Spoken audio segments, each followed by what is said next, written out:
All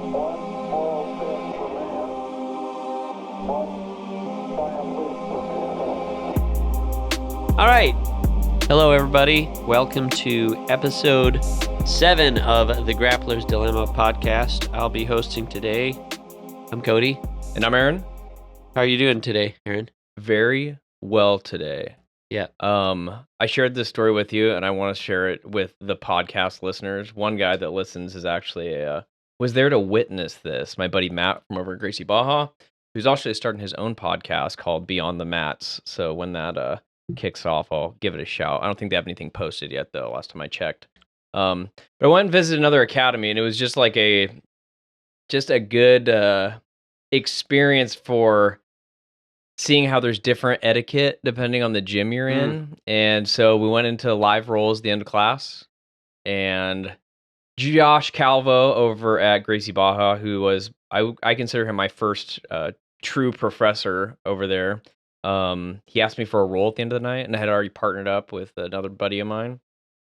And so he said, "Hey, Aaron, you want to roll?" And I was like, I'll get you on the next one because I'm rolling with Dylan right now.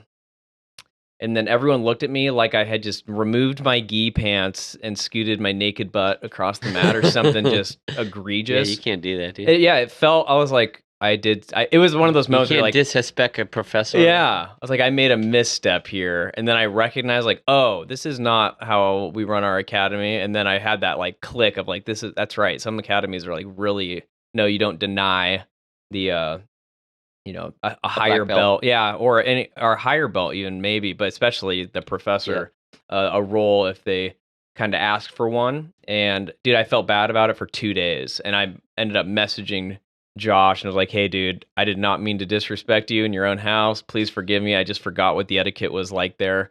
It's not the type of training environment that I'm typically in." And he was super cool about it, which I would expect him to be, but I just wanted him to know that, hey dude, I recognize that I kind of like stepped on my own feet there. Yeah. But yeah, it bothered me because I'm really big on respect. And so to make a misstep like that for me was like, dang, I cannot believe I did that. Just like a feeling of embarrassment a little bit, but it was all good. And then he, proceeded to whoop my hiney for 5 minutes. And I do wonder, did he like turn it on a little bit more because I had done that? Or ever refuse a roll for me? But he's not like that. He's super laid back, really good dude. So that was like one thing that happened to me this week that I thought worthy of talking about. How about you? How did your week go?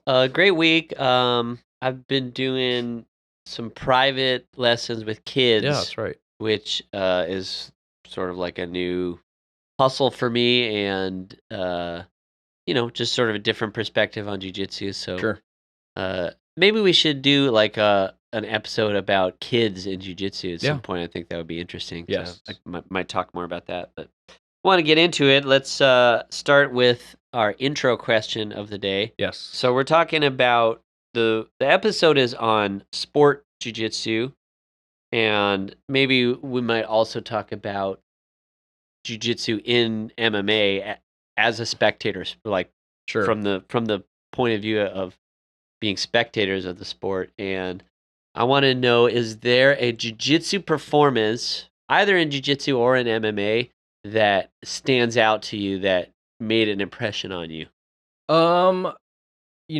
It's easy to, my brain immediately goes to guys like Damian Maia, like these really high level jiu-jitsu grapplers that continued to make jiu-jitsu very relevant in the MMA space. But I have to go throwback to like the original Royce Gracie stuff at like UFC 1, I think 2 and 3. Is there a particular fight that stands out to you? Well, his one with Ken Shamrock for sure. And that was just because when he get a rear naked choke? Not rear naked choke. He choked him with his own collar or with his own gi. Oh, right. But he was on top. I think he was in guard. And I remember it stood out to me because I was watching this before I had really gotten into jiu-jitsu or anything like that. So I just saw this guy who was roided up to the teeth. Yeah.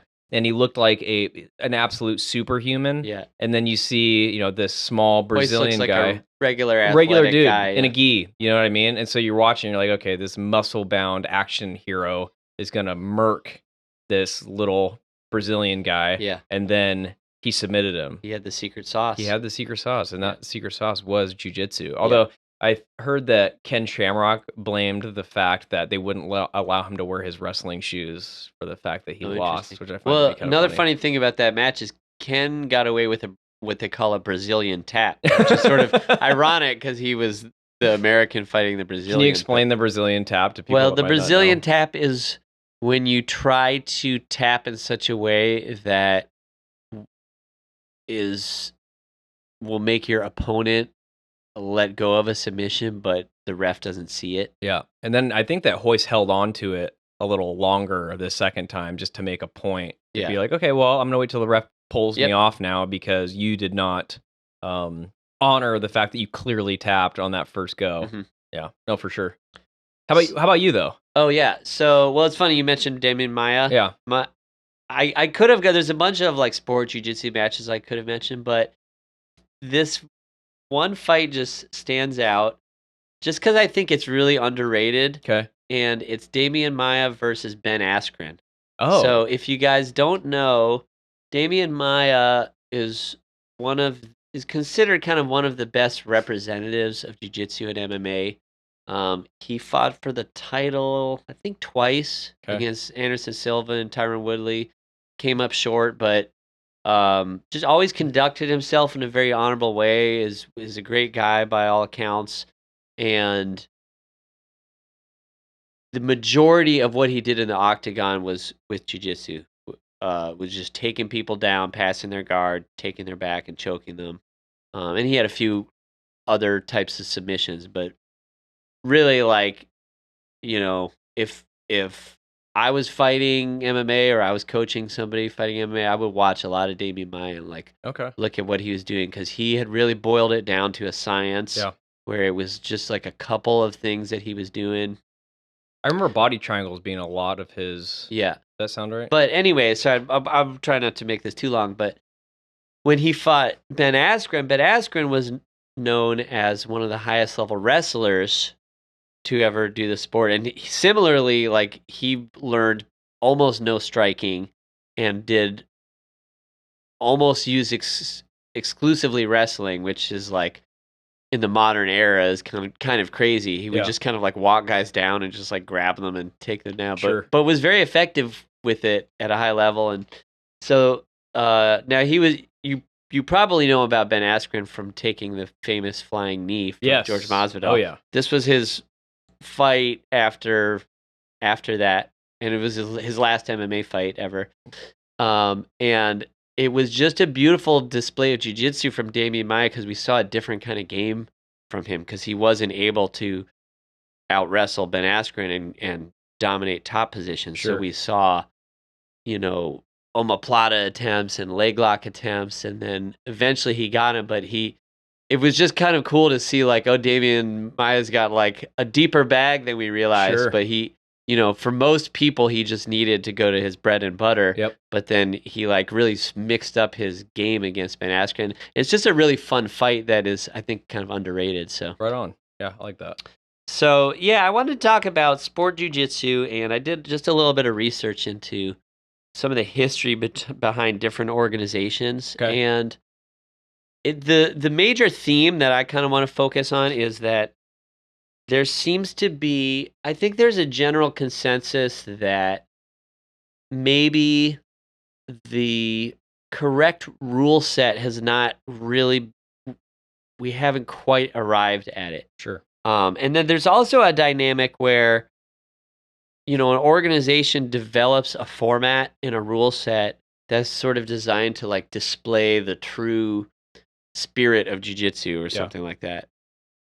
And it works for a time, but then over time, athletes begin to understand, and they can game it, and they game the system, and it leads to maybe more boring matches or just problems because of that. So that's sort of like the overall theme. And we have a very young sport, and so it's sort of interesting. I mean, you could look at another sport like basketball and look at how the rules evolved over time. They didn't have a 3-point line until 1980.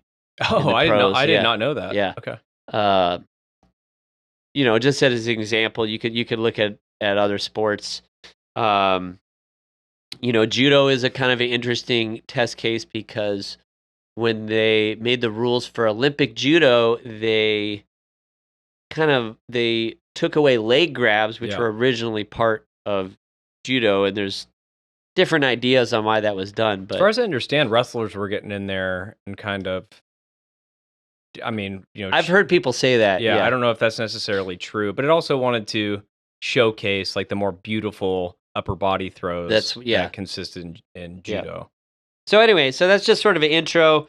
I have just a little bit of research done, but don't let me talk forever. Like if you want to Sure. jump in, or I might ask some questions along the way too. But we're gonna start with the IBJJF.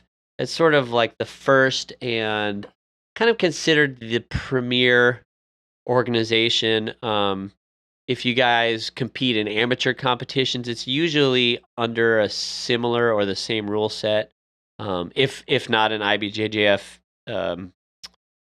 event itself. Yep. So that stands for the International Brazilian Jiu-Jitsu Federation. It started in 1996, founded by Carlos Gracie Jr. And it is known primarily as a gi event, although they have no gi also. But I think as no gi has grown and kind of gone in a different direction, a no-gi title in IBJJF is probably not as prestigious as some other no-gi events, but a title in the gi is still to this day, I think, considered that like you're one of the best in the world in the gi. Yeah. Are the rule sets for gi and no gi in the IBJJF rule set the same, or are there some differentiations? That's a good question. I think they're mostly the same. There might be some tiny differences revolving around leg entanglements. If it was going to be anything, it would be around I that. think, and that's only recent that in no-gi they started to allow reaping and heel hooks at black belt. Gotcha. But so the thing about the IBJJF is their format involves points, which I think are kind of a double-edged sword. Yeah. I find that points are very helpful for beginners to sort of direct them in terms of like classical jiu-jitsu. What should I be doing in every position? Well, if you're on top, you should be trying to pass the guard. Once you pass the guard, you should be looking for knee mount, or back control. Yeah. If you're on the bottom, you need to establish guard and sweep. Yeah, and like you're saying with the like the point rule set, I was thinking about this kind of recently because I prefer a submission only format, generally speaking. But I do think if you're just getting into jiu-jitsu, as far as I understand, the point system for the IBJJF and the reason they allocate a certain amount of points depending on the position or the accomplishment, such as sweeping or passing the guard, has to do with what is more combatively advantageous for the person, right? So, which is the reason, if you get both hooks in when you're taking someone's back, you're going to get higher points for that than going knee on belly or something. For example, the mount position, especially in no-gi, I know like some people struggle to get offense off from the mount, and it's like, oh, well, it's hard. How do you submit somebody for the mount?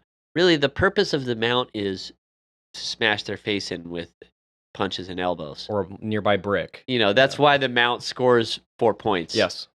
So just to that point, and that's sort of how the rules were designed. But again, it depends on the competitor. But I think a lot of competitors will kind of game that system, and they'll get a point or even an advantage, which we didn't talk about. Yeah. Which I'll get to that in a second. But you get up on points, and then you find how you can stall.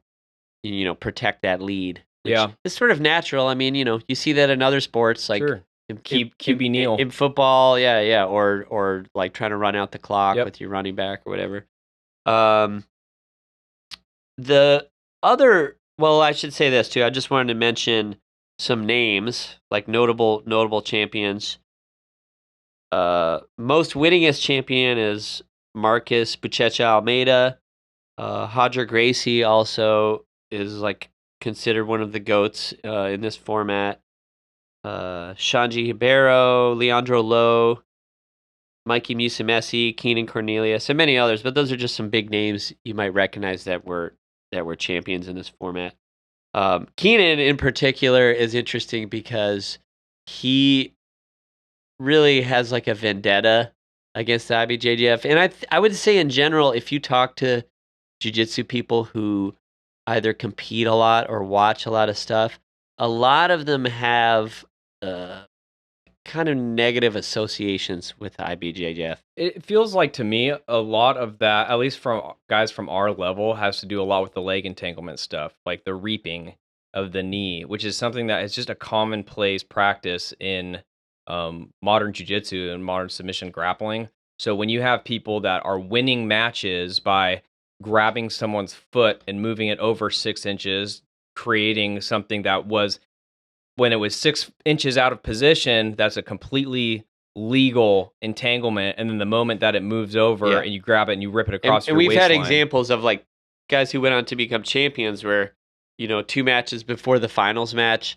they did something like that and they scream in pain and grab their knee. Like flopping. And then next match they're fine. Yeah. And I think that's just an example of a bigger problem, which is, and I don't have personal experience with this, so it's kind of hearsay. So, take that maybe with a little grain of salt. But I think you'll find these complaints to be pretty common, is that the rules are kind of arbitrary, especially around advantages. So if the points are tied, then they'll look at advantages and penalties. And advantages is sort of like an almost score. Okay. So like if I almost sweep you, or I almost submit, maybe not almost submit you, but I attempt a submission and you do some significant movement to defend, that's considered an advantage, for example. And so it's sort of subject to the ref's interpretation a lot. And a lot of people say, well, that's on purpose. Yeah. And they've also really been accused of like ethnic pro-Brazilian bias. Yeah. In a lot of cases. So again, like that's hearsay, but I've heard that from a lot of people. So, maybe where there's smoke, there's fire.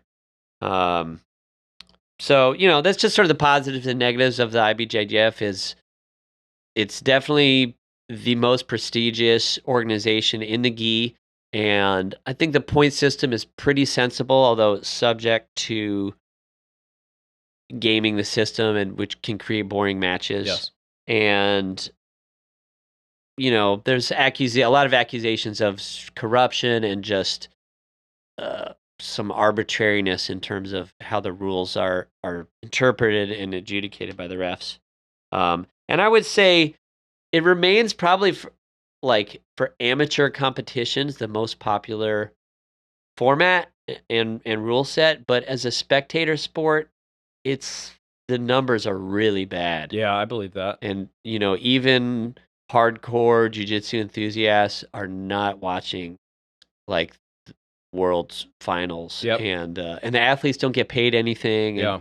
So it's not in a great shape, in my opinion. Yeah, it would take some real transformation. And I don't want to jump into this too soon, just in case that you wanted to talk about this, but I feel like another thing that's missing from some of these other competitions is like the reason the CJI I felt like was so successful. What was it? It was like the most viewed grappling event ever. Is that right? I think so. Yeah. And they had the build up to it. They did it like it was super sensationalized, right? They had people. I mean, Craig Jones and Gabby Garcia were obviously like kind of. We're gonna get to all that. Are you? Okay, cool. Yeah, we'll talk about that. Okay, then. so the next one, of course, is ADCC. That was founded in. Oh, I forgot to write it down, but it's like a couple years. I think it's late 90s, maybe 99, something like that, by Sheikh Tanun bin Zayed Al Nahyan. Oh, very good. That's so pronunciation is certainly way he's like off. a prince of Saudi Arabia, United Arab Emirates, okay. I believe, and he was just really into grappling, and so he just put a bunch of his money into putting on this organization, and he really wanted to have like a no-gi competition that emphasized wrestling Okay. more with submission. Got So, it. and I think through ADCC, it kind of coined the term submission grappling, Okay. which was sort of like a way to distinguish no-gi with a more sort of wrestling MMA kind of attitude from traditional Brazilian Jiu-Jitsu in the gi. Was there controversy surrounding that? Like the fact that they went away from the more traditional, because like Jiu-Jitsu and the gi are synonymous, or at least they were for a really long time before someone came in and like no gi. We have that separation now where we kind of consider it both the same, but I think it does feel even training like a different sport to a large degree. I don't know. I definitely, it seems to me that like a lot of the old school Brazilians had some skepticism, or they thought that no-gi was like less pure, and that there was this idea going around too that like, well, even if you want to get like be a no-gi champion, you should still train mostly in the gi, which is kind of odd, and I think that idea has kind of died out. Yeah, Nobody really takes that seriously anymore. But as far as, well, so there are notable champions. Renzo Gracie was was successful early on. Mark Kerr, the American wrestler. Jean-Jacques Machado, Royler Gracie, and then later on Marcelo became like probably one of the biggest stars ever and most sort of beloved figures. Andre Galvao, and then lately it's been Gordon Ryan just killing everybody. So again, there's a lot more names I could have mentioned, but just those are some big names that you might have heard. What makes the rule set a little different, I had to look this up. Because most people do not really understand the rules to ADCC. It's a little confusing. Okay. So for one, for the first half of the match, there's no points. Yes. It's submission only. Yes.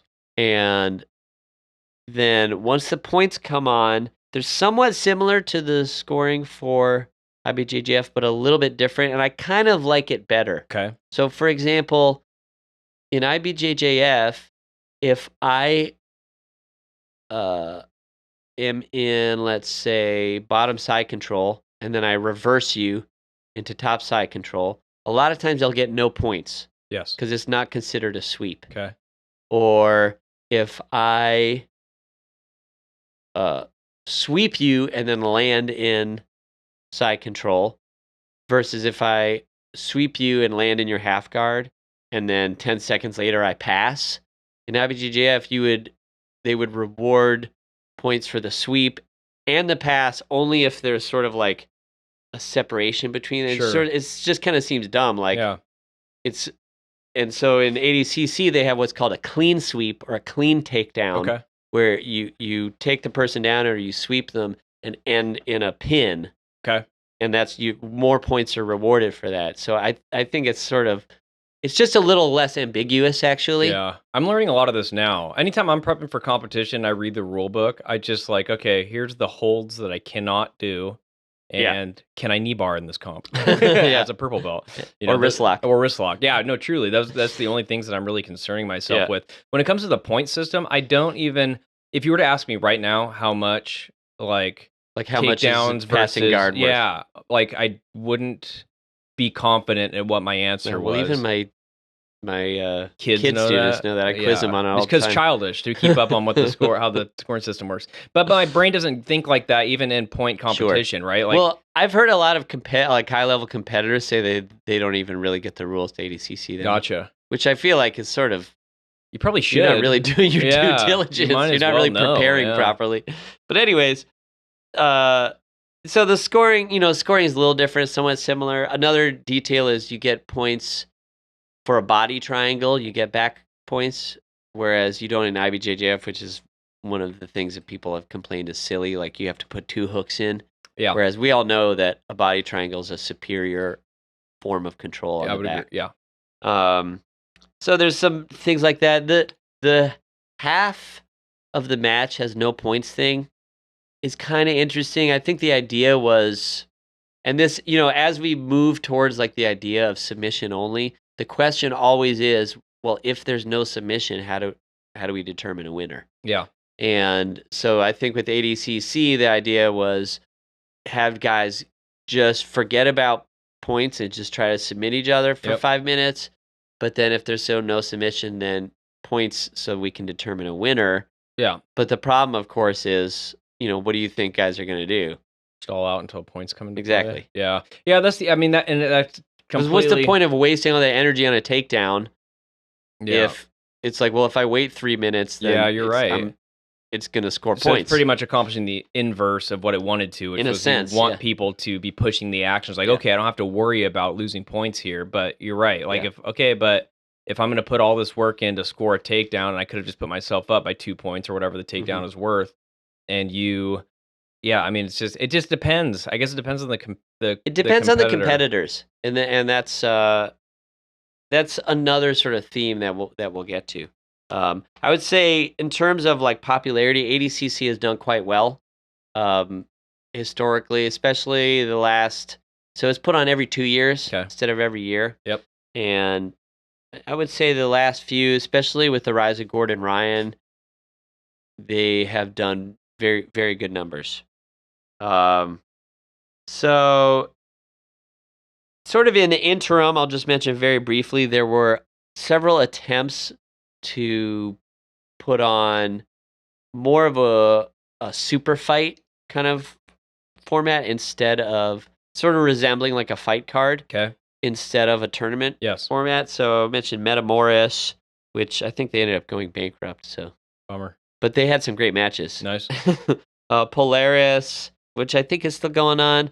Who's Number One, which still puts on really good stuff. Later on, UFC Fight Pass got involved.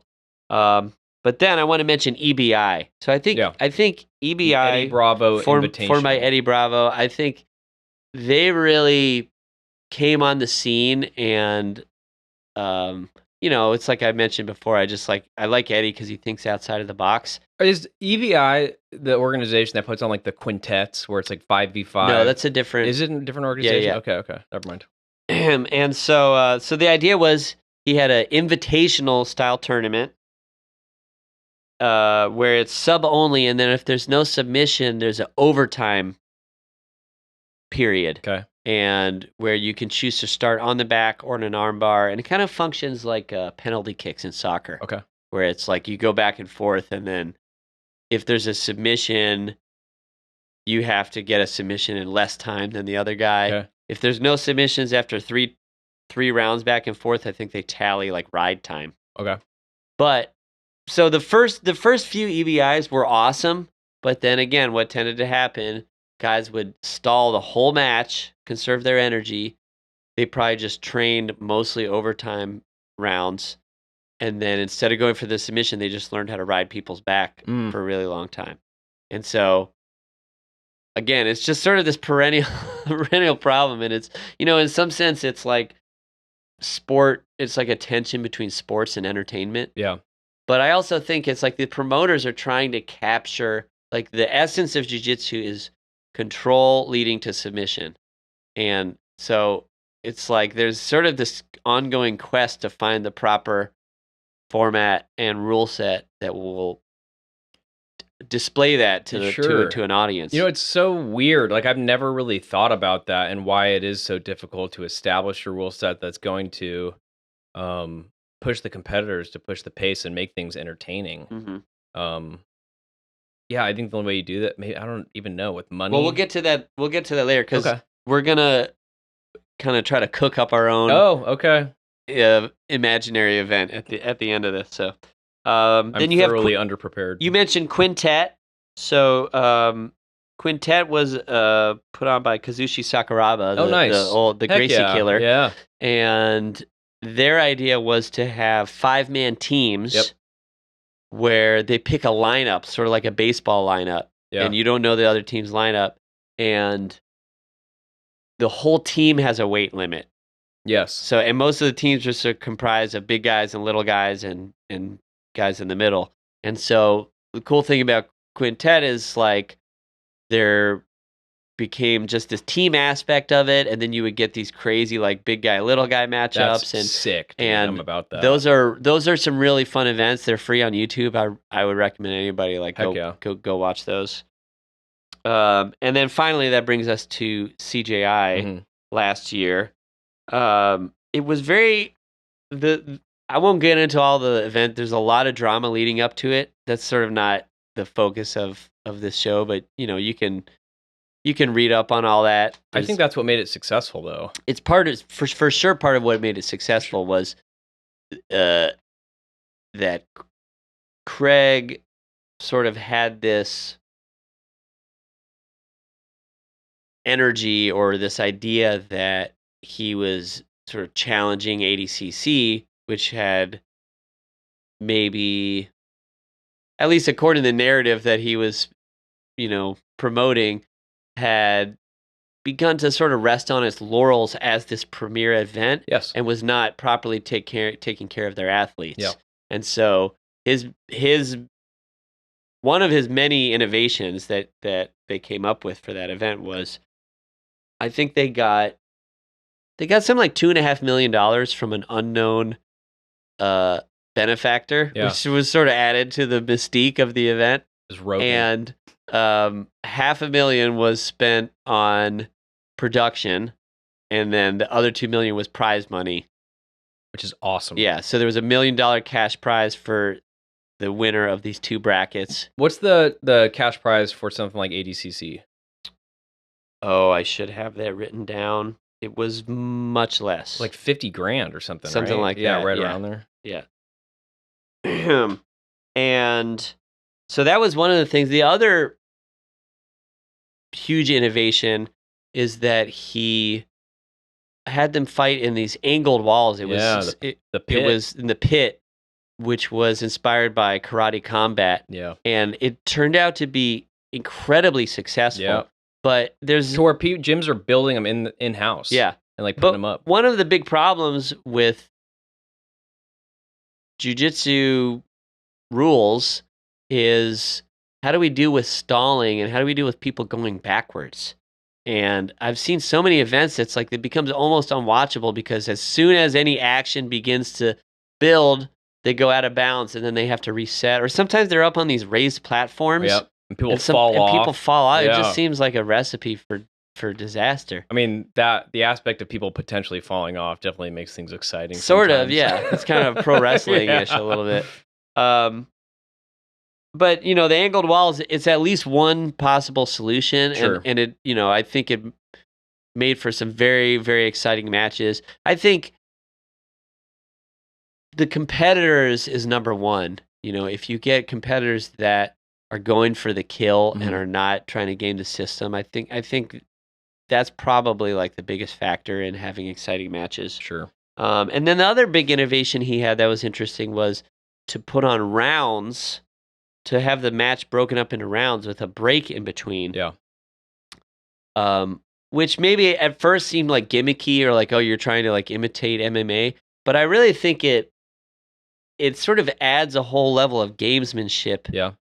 And also they would have live scoring, which I think they should have in MMA. I agree. Personally. So after the round is done, the judges say who won that round. And yeah, like I said, I think that it sort of adds, it's like when you have quarters in basketball or football, or timeouts or whatever, you're sort of like in the action, and then you have a break, and then you huddle with your team, and you kind of assess what went wrong and what went right, and then you can come out with a new strategy. Sure. I think it really sort of adds a level. Really, the whole thing had a level of professionalism, which was sort of surprising because they put, what did you say, $1 million of the production alone? $500,000. $500,000. I mean, that's pretty significant. Well, the thing was, they didn't spend nearly as much as ADCC. That was part of the criticism.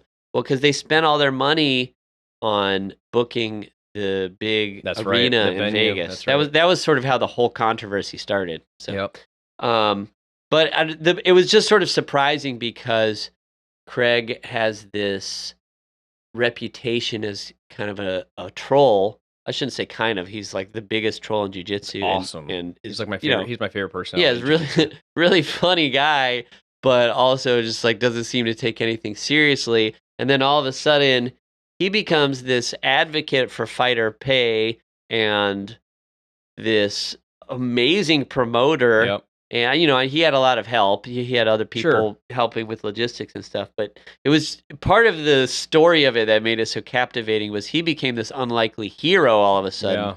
Sort of like a Han Solo kind of story where he's like this degenerate who kind of pivots and becomes the hero.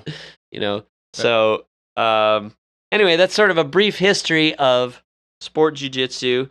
And you can kind of see like some of those themes of like the problem of finding the right rule set.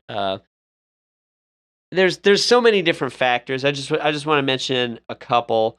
Number one is sort of gi versus no gi. Yeah. And we've seen, I would say if you go back in the 90s, it seems like the techniques that would be taught for gi jiu-jitsu or for no gi jiu-jitsu and for MMA were all kind of the same. Mm-hmm. And now it sort of seems like the three have diverged quite a bit. Yes. And there's some overlap between all three of them, but so in terms of sport jiu-jitsu, no gi and gi are sort of going in different directions. I would say this, but before I go on, part of my, not that anybody should really care, but part of my sort of vision is that, like I look at a sport like tennis, I think is a good example, where in tennis there's 4 major events of the year. Mm-hmm. It's the U.S. Open, the Australian Open, which are both played on hard court,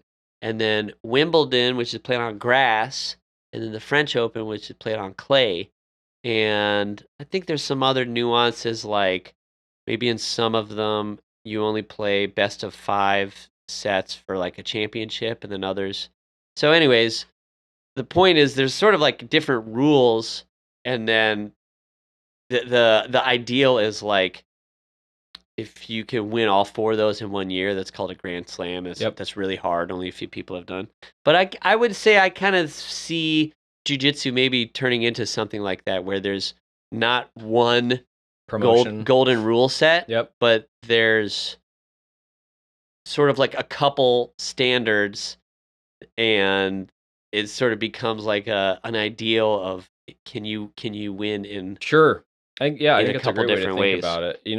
It's kind of funny because I think the reason that CJI had such success, hopefully this is an appropriate time to bring this up.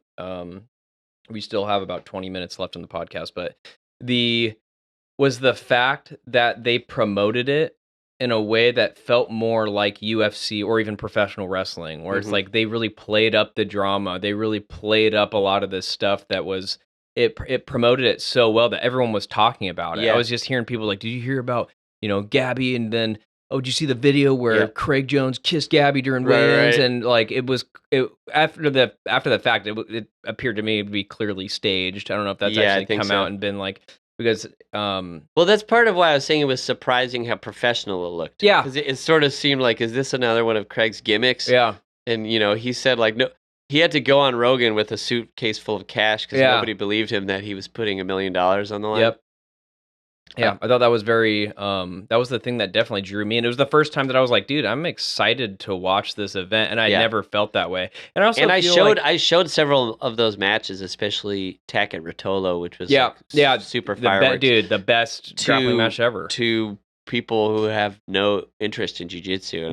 And it was funny. My mom watched it and she was like, is this what you do? Yeah, and I was like, well, these guys are in their should have been like, yes, exactly. These guys are world-class athletes. They're both like 19 years old. Yeah. So what I do looks a little different. Yeah, no kidding. The other thing that I wanted to bring up is the fact that I think one of the advantages that this generation is going to have, like another reason that CJI was so, it understood things like social media marketing and getting to know the fighters a little bit, and a little bit of their personality came out. And I think the guys that we're going to see that actually have find success in the sport. Maybe not necessarily find success in the sport, but the guys that are going to make a lot more money and be able to market themselves are the guys that are like really putting their personality out there, whether a fictitious version of themselves or not.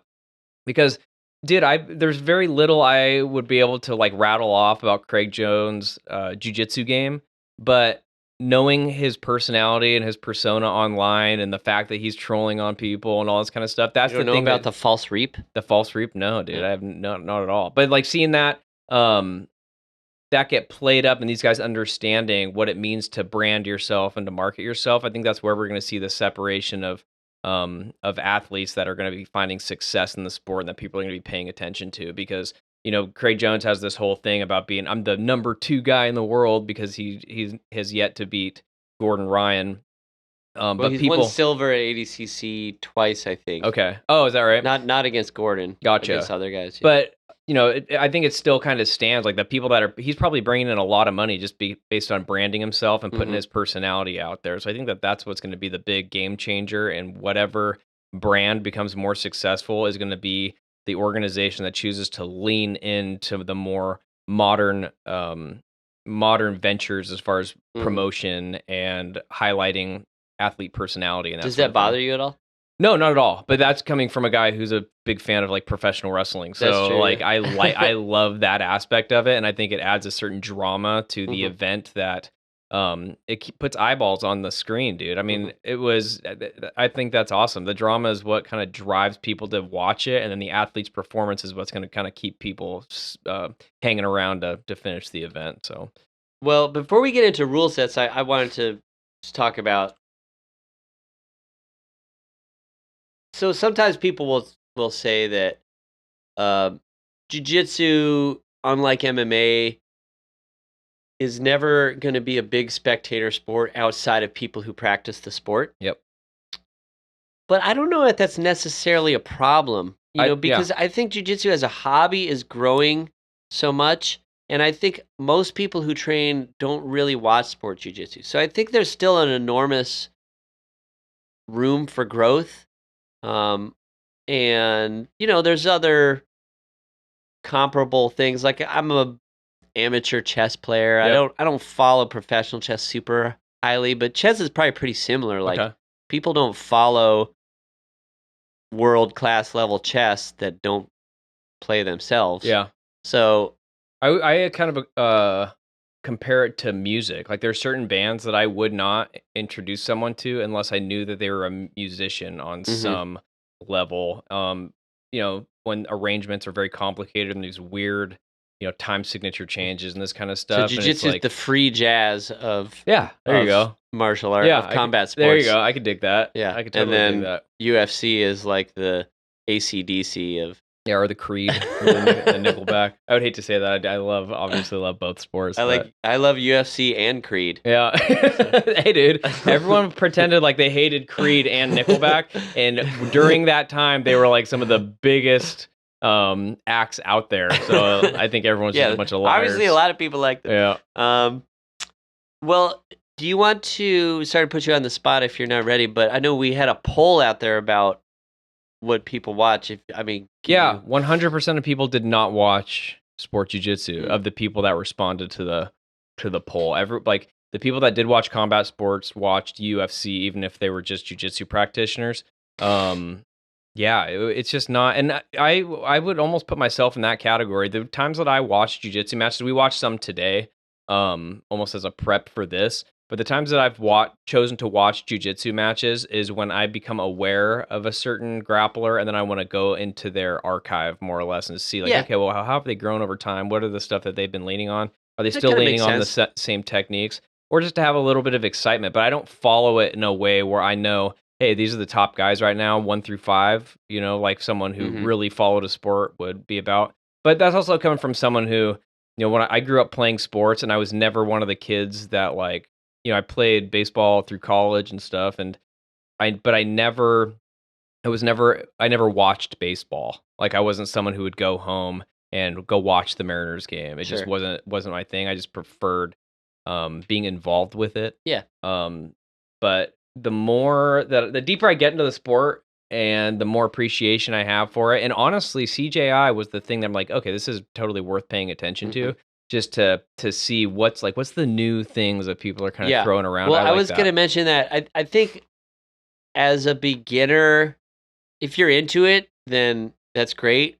But I think as you get a little more technically advanced, you can start to follow at least some of what these guys are doing and then understand, like, at the evolution of the sport, there's always sort of new things Yeah, coming in, and a lot of it is sort of top down. sure. And I feel like I gain a lot of benefit.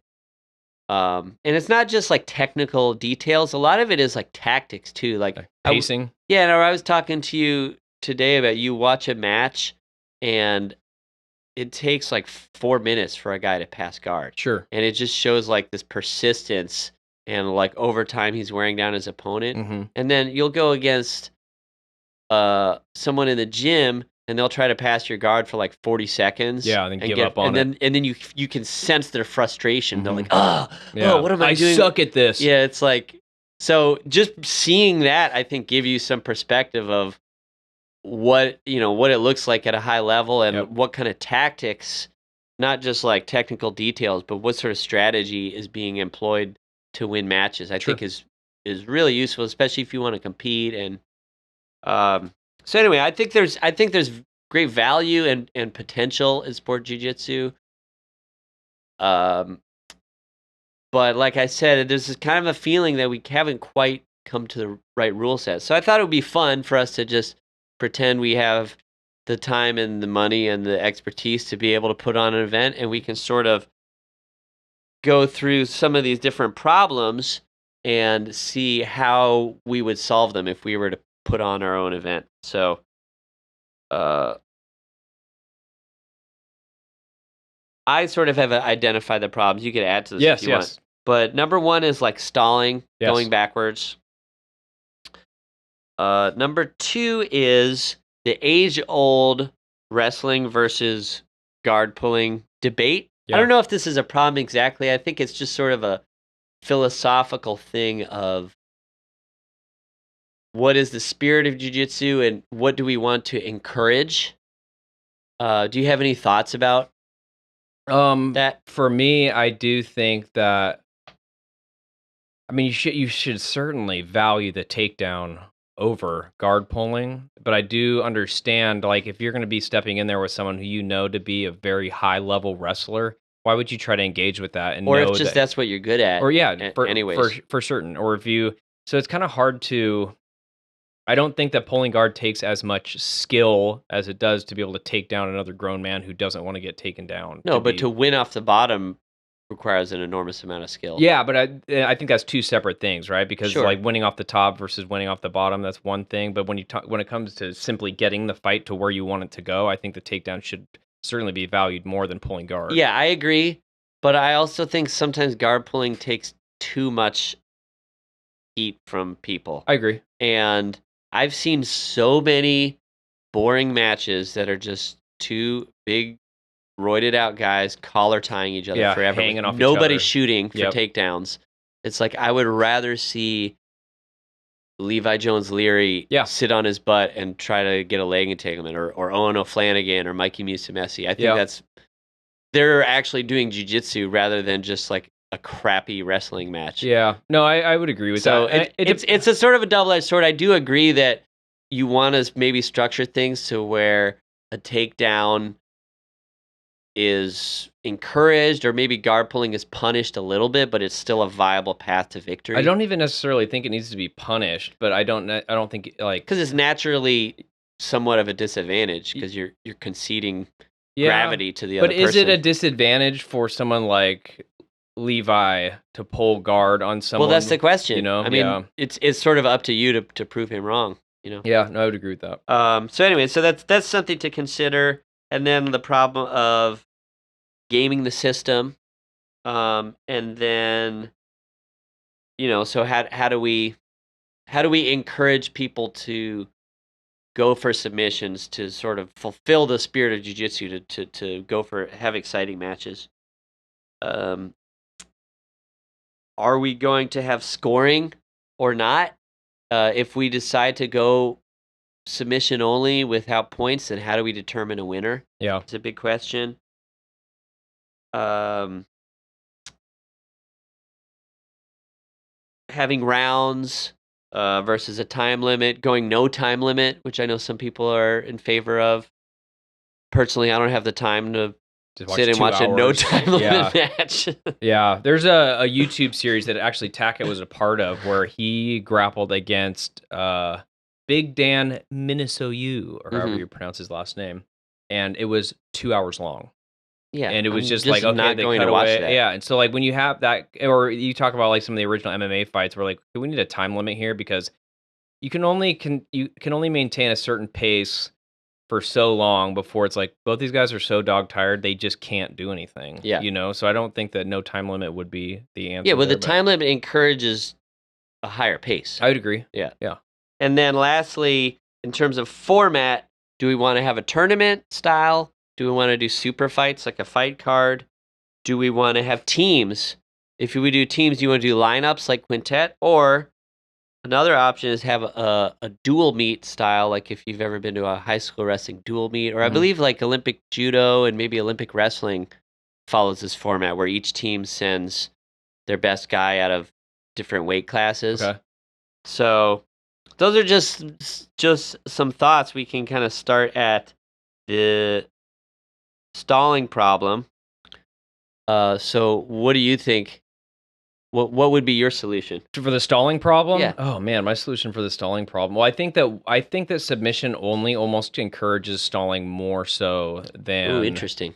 And I don't have any metrics to necessarily measure that, but I do think, at least for my mindset and the times that I've been in submission only competition, I just haven't had that same sense of urgency to like change my position or maintain guard when I'm tired and that sort of thing. So I think that having points is one way that, again, right, we've seen even when points are involved that people will get up on points and then just sit there and stall. But it's going to come down to like a ref's discretion on what's going on. Yeah, it ultimately has to, and I know that might be a little bit arbitrary, but you have to have some type of authority. You can design the rules so that it's relatively clear. Yeah, I would. Yeah, I would agree. Hey, this is what constitutes stalling. I mean, you already have that with things like MMA, and I mean, in Jiu-Jitsu, right? Technically, we do have things that hit the status of stalling, and we'll get called out for it, right? And now, what you do after the fact, right, is that, okay, do you stand them up from here? What if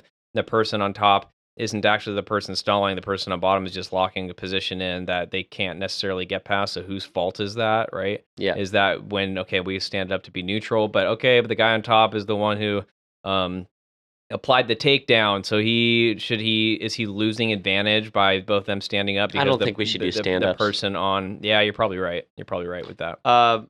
So my thing is, I'm sort of borrowing from freestyle wrestling and a little bit from sumo. Yeah. Oh. So I like the angled walls. Yep. I think it's just not logistically always possible. And like I said, I kind of want to make my own event with my own rules. Sure. So in freestyle wrestling, there's a big circle. And if you push the person out of the circle, you get a point.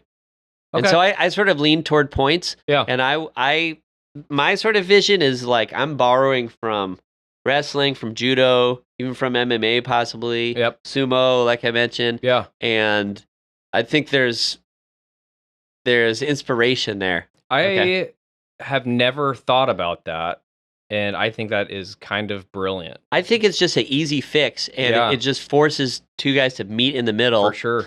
And if he keeps pushing you back, then maybe you have He's controlling this. Maybe you have to guard pull. Yeah, sure. You know? No, I think that's brilliant. And then, so as far as the guard pulling issue, I don't think, like I said, I don't think you need to penalize it. But I do think sometimes when a guy does pull guard, part of the problem is the top guy doesn't engage. Yes. And so I came up with a solution for that too. Oh, okay. This is borrowed from freestyle wrestling. I think that we should introduce escape points. Oh. If you're on the bottom and you're able to stand up to a neutral position, that's also a point. Interesting. Yeah, but I guess so. How far would you put that? Like, would an escape be constituted as the top player has some type of contact with your body, right? Because if you were just to He's like, established control Yep. on the top. So if he goes for a takedown and kind of gets him down and the guy scrambles up, that's just no points. gotcha. But if he has clearly established top position and the other guy escapes, it's like half of a sweep, right? Sure. A sweep is when you go from a bottom position to top position. Yes. Well, an escape is when you go from bottom position to neutral. Okay. And I like that. And so, part of my inspiration for this was watching a lot of folk style high school wrestling matches Gotcha. and just realizing this is a really, really fun spectator sport, Yeah. but it's not designed for entertainment, Yes. right? Because it's just high school Yep. sports. So it's not, they haven't overly cooked the rules. Yep. And I just felt there's like a lot of stuff that we could borrow. Gotcha. So that was another thing.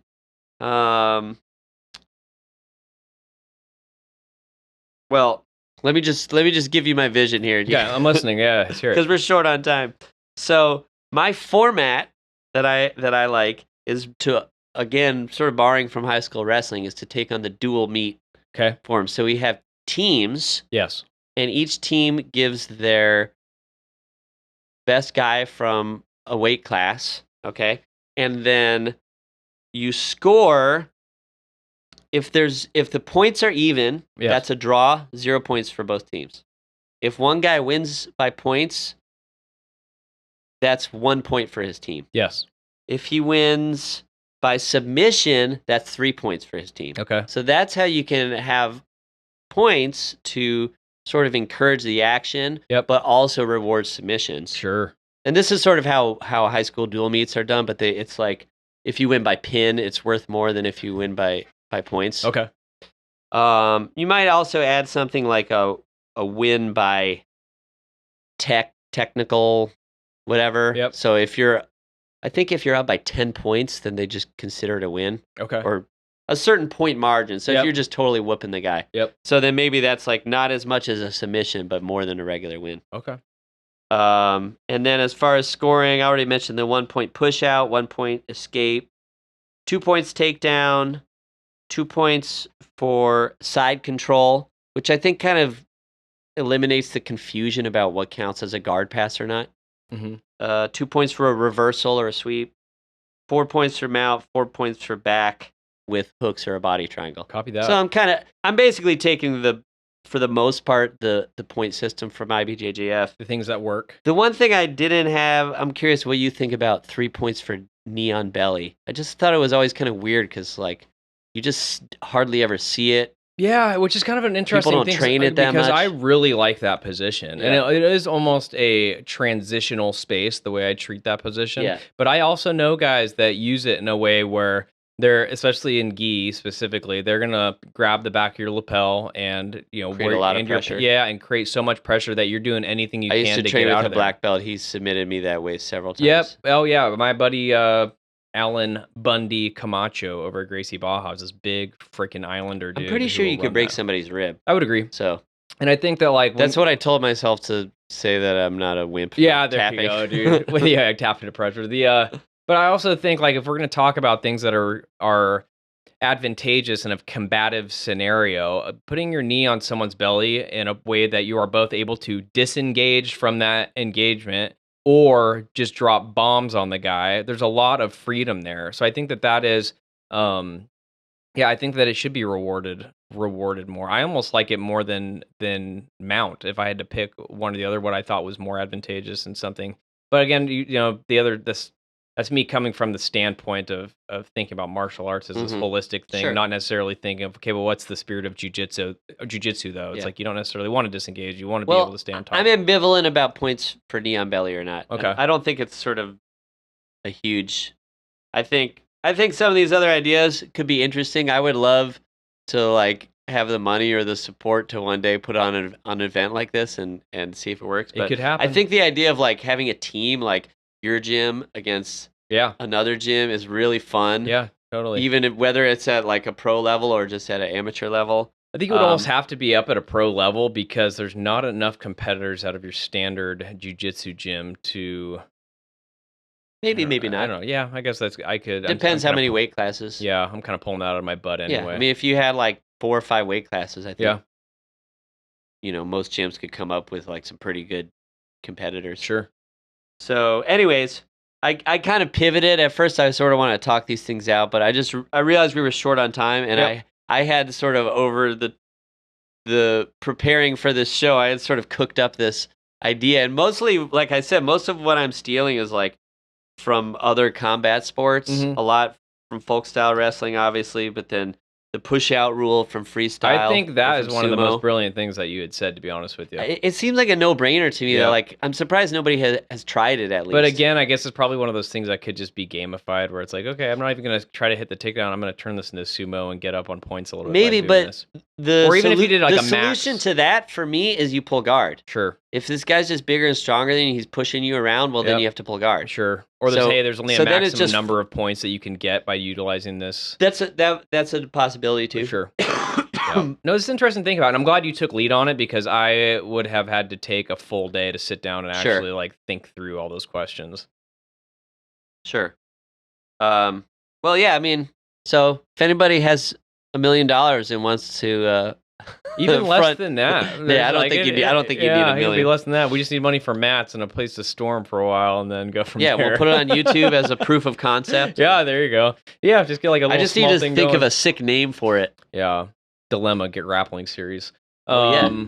But yeah, no, I think that was a really fun exercise, and I feel like I got a little bit of insight into how your brain works, because I don't, again, like when it comes to jiu-jitsu and martial arts, I almost don't look at it in the way you would look at a traditional sport, but it really is turning into that, where I think that it's going to be more and more. What's the word I'm looking for? It just makes sense to be able to look at jiu-jitsu in that way because of its popularity and the way that it's growing and the type of personalities that are getting involved with it. So I think that was a good. Very good discussion. Anyway, guys, that brings us to the end of the Grappler's Dilemma podcast, episode 7. Do you have a next show topic? I do, and it's kind of funny because at the beginning of the show, you mentioned wanting to talk about the jiu-jitsu from the aspect of, in the context of kids, and I wanted to talk about jiu-jitsu and the benefits that it can bring kids, maybe how the training differs between kids and adults, maybe some disadvantages, or if you actually think that jiu-jitsu is the best art for kids to start training at a young age. I'm going to leave it a little bit open right now, but those are just a couple of things to think about, and over the week we can kind of pin down exactly where we want the conversation to go. I think it would be a really good discussion, just considering the fact that you're coaching kids classes, you're doing privates with kids. I've helped out with some kids classes. I have 2 young children that train jiu-jitsu, and I think it could be conducive to a very good discussion on that. Awesome. Anyway, so like I said, this is the end of episode 7 of the Grappler's Dilemma podcast. If you want to reach out to us, have any questions, comments, concerns about the show, or things that you would like to hear us talk about, we have an Instagram that's at the Grappler's Dilemma. And we also have an email. That's thegrapplersdilemmapodcast@gmail.com. I check that daily. Nobody really seems to utilize that, which makes sense because social media is kind of king at this point. In the show notes, there's a way for you to support us, should you wish. Maybe a way to start our fund on sponsoring our own small grappling tournament out here in the Pacific Northwest. Anyway, guys, thank you again for listening. We're almost at 100 total downloads. Awesome. And we only have about 4 episodes posted right now. And the fact that you guys are out there listening to this is really, really touching to me. We're averaging about right around 30 downloads per episode. And, when I think about that, it's like if you had 30 people that were coming to show up and listen to you talk about something that you love to talk about and hear your opinion on something, I think that's incredibly flattering and humbling. So thank you guys, genuinely thank you guys for listening, and all of our teammates and the guys that I've trained with in the past that have taken the time to listen to us yammer on about this sport of jiu-jitsu and martial arts and this thing that we feel incredibly passionate about. Anyway, guys, we'll be back next week with an episode about kids and jiu-jitsu. So stay safe and keep training. Us. Oh.